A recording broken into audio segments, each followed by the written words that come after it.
تقاته ولا تموتن إلا وأنتم مسلمون. Bukan hanya berkaitan dengan tradisi.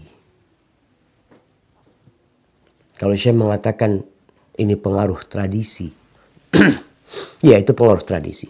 Tapi ada pengaruh lain dalam cerita ini, yaitu pengaruh keinginan dipuji dan disanjung oleh masyarakat.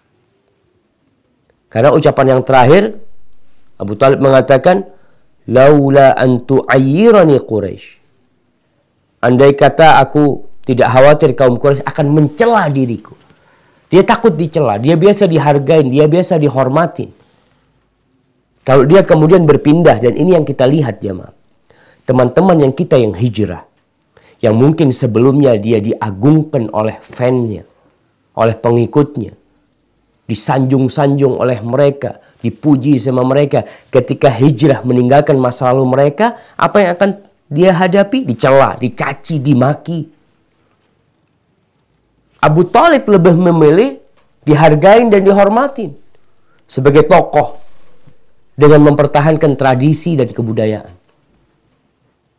Akhirnya dia mati dalam kondisi kesyirikan. Fitnah dunia, fitnah popularitas. Dan juga ada tokoh-tokoh budaya yang berat untuk meninggalkan budaya kesyirikan tersebut.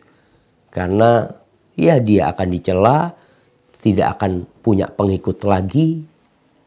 Secara ekonomi mungkin hidupnya akan susah. Nah, ini pelajaran buat kita semua.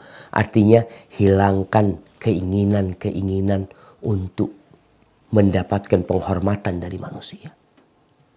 Akhirnya yang terjadi dengan Abu Thalib, dia lebih memilih kesyirikan daripada dicela.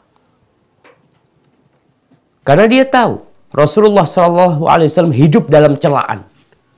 Dan dia Muhammad, dia terpuji.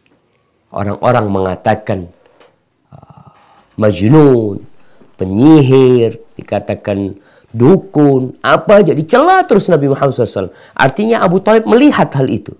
Dan kalau dia masuk Islam, dia akan mendapatkan bagian itu. Sehingga dia lebih memilih, enggak, sudah aku tetap tersanjung, terpuji, mati dalam kesyirikan. Na'udzubillah min dzalik. Maka ada dua hal di sini.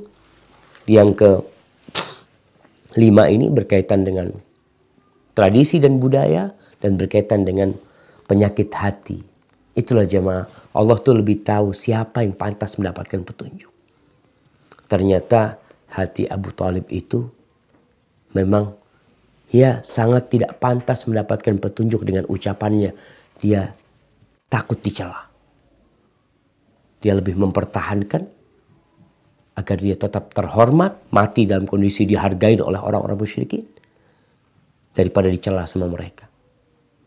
Padahal sejatinya yang celaannya itu berpengaruh, yang pujiannya itu berpengaruh, mengangkat derajat seseorang, menurunkan derajat seseorang, itu Allah Azza wa Jal, Al-Ahad As-Samad.